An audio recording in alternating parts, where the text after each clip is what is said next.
মাথা ব্যথা হলেই, একটু শরীর ব্যথা হলেই নিজেই পেইন কিলার খেয়ে ফেলি।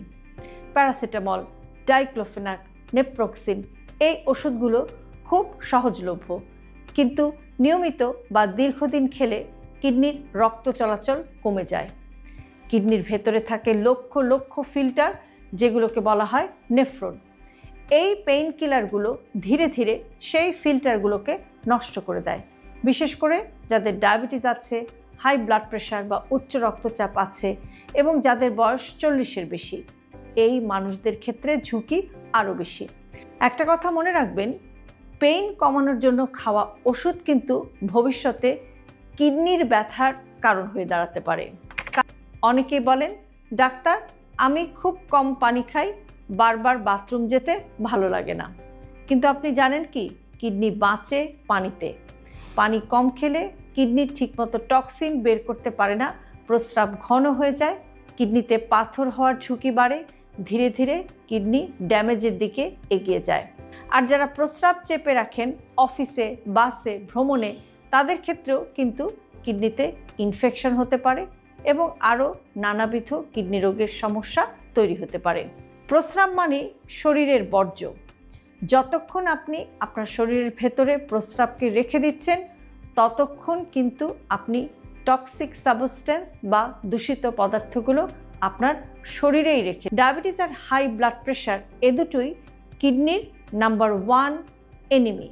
অনেকেই বলে থাকেন সুগার একটু বেশি থাকে, প্রেশার তো এমনিই থাকে, কিন্তু চিকিৎসা বিজ্ঞানে বলা হয় যে uncontrolled diabetes is the leading cause of kidney failure. বেশি সুগার মানে কিডনির ফিল্টারের উপর অতিরিক্ত চাপ, আর বেশি প্রেশার মানে কিডনির রক্তনালীগুলো ধীরে ধীরে নষ্ট হয়ে যাওয়া। সমস্যা হলো শুরুর দিকে কোনো ব্যথা থাকে না, কোনো উপসর্গও থাকে না, রিপোর্ট ছাড়া বোঝাও যায় না। আর যখন ধরা পড়ে তখন অনেক দেরি হয়ে যায়। কিডনি খারাপ হলে যেসব লক্ষণ দেখা দিতে পারে, এটা একটু খেয়াল রাখুন। পা, মুখ, চোখ ফুলে যেতে পারে, প্রস্রাবের পরিমাণ কমে যেতে পারে, অতিরিক্ত ক্লান্ত লাগতে পারে, ক্ষুধা কমে যেতে পারে, প্রস্রাবে ফেনা দেখা যেতে পারে, প্রস্রাবের রঙেরও পরিবর্তন হয়ে যেতে পারে। এই লক্ষণগুলোকে কখনোই অবহেলা করবেন না। কিডনি সুস্থ রাখতে আজ থেকে আপনি কি করবেন?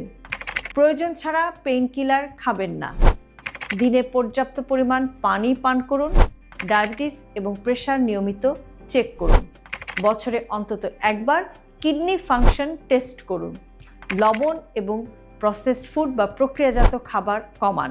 আজকের ভিডিওটা যদি আপনার জন্য উপকারী হয়, তাহলে এখনই ভিডিওটাতে একটা লাইক দিন এবং আপনার পরিবার আর বন্ধুদের সাথে শেয়ার করুন। কারণ কিডনি নষ্ট হলে সময় হাতে থাকলেও আপনার কিন্তু কিছুই আর করার থাকবে না। সহজ ভাষায় এরকম আরও স্বাস্থ্য সচেতন ভিডিও পেতে এই পেজটি ফলো করুন এবং আমাদের সাথেই থাকুন।